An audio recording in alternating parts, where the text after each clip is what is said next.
కదా బాగా సేపు అయ్యాడు అటే వేయండి మళ్ళీ మీ అమ్మకి సత్తది. పా తొందర పోయి కాసేపు ఈత కొట్టేద్దాం. సరే సరే పారి మరి జల్దీ మా అవ్వ వచ్చినత్తది. అరే టిల్లు ఇక వారా.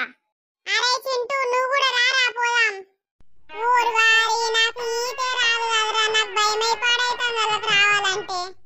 నీకెందుకురా బాధ, మేం లేవారా మమ్మల్ని పట్టుకోనికి మెల్లగా నేర్పిస్తాం.